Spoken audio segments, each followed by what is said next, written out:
Welcome to Land Academy. I'm Jack Butala. I'm Jill DeWit. We show you how to buy real estate for half of what it's worth. And sell it on the internet really fast. We are Jack and Jill, and this is the Jack and Jill Show too. With over 15,000 completed transactions, we're the experts at acquiring property. Of all kinds, not just land. For half price and flipping them for way more. All right, let's get this show started.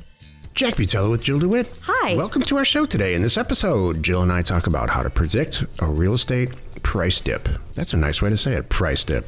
Versus catastrophic. Catastrophic downturn is how I would write, but I didn't write the title of this. Love it. Before we get into it, let's take a question posted by one of our members on the landinvestors.com online community. It's free. Okay. Kevin asked, do you look up the zoning before buying or ever? 100% of the time I do. I do too. You know what? I try to do it right ahead of time too. When I'm downloading the data, I'm only including the zoning for the properties that I want. I'm not going to put in there any federal land or I don't know, anything crazy in there or industrial. I'm not going to include that in my in my data set when I'm downloading it. And you better believe before I pull the trigger, I double check it, make sure it's residential or something like that. Jill and I just released a website called parcelfact, FACT.com. And it's literally, you type in an APN or assessor's parcel number on any property in the country. You know, the county, state county APN, and it pulls up all the assessor data, including a map with the corner points and everything. And one of the things on there is zoning. And here's let me tell you a real quick story. If somebody signs a letter for a 1 acre property that you send out, signs an offer, and they send it back, you know, it's like opening a letter. It's like opening a gift at Christmas for me. And then if the zoning's like RV over like single family residential or mobile home, then it's like, that's the cherry on top of the cupcake, because mobile homes are gold in our business. Mobile home lots and RV lots are gold in our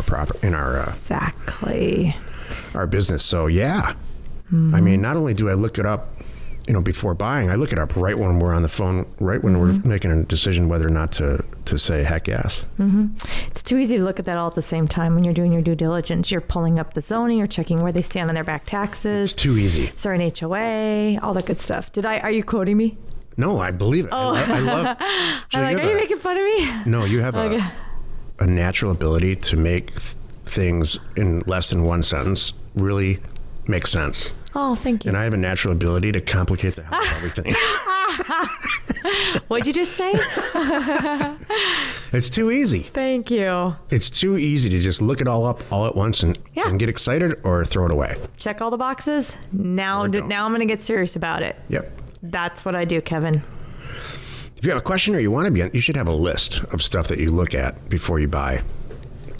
I do have a list. I know you do. You listeners should have a list, not you, Joe. Exactly. When it's your acquisition criteria. If you have a question or you want to be on the show, reach out to either one of us on landinvestors.com. Today's topic, how to predict a real estate downturn or price dip or depression. Like we just came out of a real estate depression, not a recession. This is the meat of the show. What do you think, Joe? What are some indicators that you look at? Well, it was interesting to me because I pointed this out in the back. This came up as a discussion in the back of a cab the other day. This guy, we were just kind of chatting, and he kind of was asking, well, what do you do? And I was basically saying I buy and sell a lot of land, a lot of properties. And he's like, oh, can I ask you some questions? Sure. He's like, do you think that we're almost to the top pricing, and how do you know when it's really bad time and a really good time kind of thing? So I talked about it with him, and my overall message was I don't care, because my spread stays the same. So Jack's going to get more into how you predicted, and which really is I watch the other product types like housing, number one, and for my land usually comes behind all of that stuff. So I'm keeping an eye on that. But overall, I don't worry about it because my spread will stay the same. I might be spending more and selling it for more at some times, or I might be buying it for less and selling it for less. But I'm still going to make my X amount percentage in the middle there. So well said. Thank you. Here's how Jill and I live our lives. If I wake up tomorrow morning and I make half top line revenue, half of what I made the day before, it will not affect our lifestyle. And I learned this the hard way during the last downturn because we had a tremendous amount of assets that we were selling that we purchased for cash and that we owned outright. And the market seemed like it was overnight. Well, it turns out the markets don't change overnight. Right. There's a lot of stuff. That's what this show is about, this episode.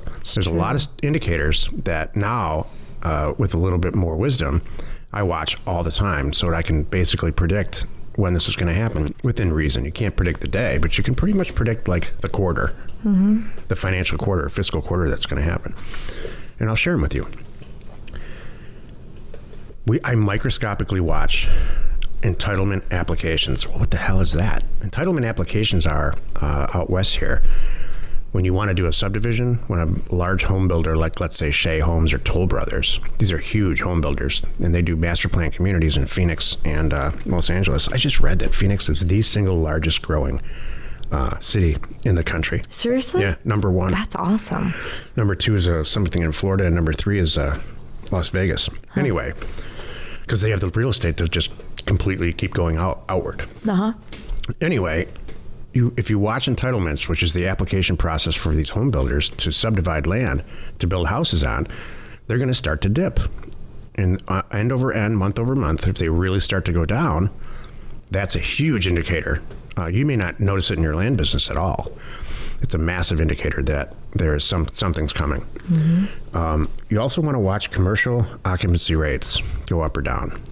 And I mean specifically office buildings and industrial buildings. I don't mean apartments. When occupancy rates, when people start not paying their rent and they're off, long before they stop paying their mortgage or something horrific like that happens, they will stop paying their office rent.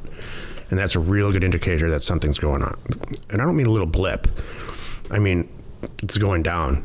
And month after month after month, it's going down. That's a massive indicator that something's coming. If you watch zero down mortgages, like right now, there's these new products are coming out, and they're not new at all. 0 down to 3% down mortgages, that's a huge indicator that there's going to be a problem because people are buying houses they can't afford. I was going to say that. Yeah, I keep an eye on interest rates too. New car sales. Yep. Right now, Detroit's having some of the best car sales they've ever had in the history of car sales. When that starts to go down, there's going to be a problem. Right.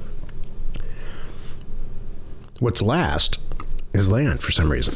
And Right. I've never understood this. And I mean lower priced land, like buying a 40-acre property for $8,000 to $12,000. Fortunately for us, we're last in line, so we can predict a lot of this stuff. I'm not talking about a Santa Barbara ranch for $1.7 million. Right. Those properties, that ranch, and for the most part, the properties that we deal in, are cash sales. We don't leverage anything. You might get like a home equity loan to buy some property, but that's not the norm. And so we're always in a real good position because we own these assets outright. So again, during the downturn, Jill and I got our butts handed to us.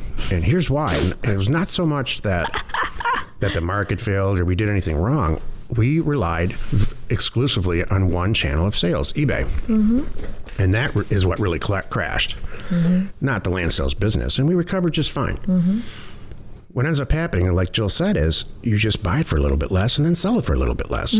People are really, really willing when they need money to sell their property to you. So that's the time when you really can shine. And then there's always people with money that want to, take advantage of the situation.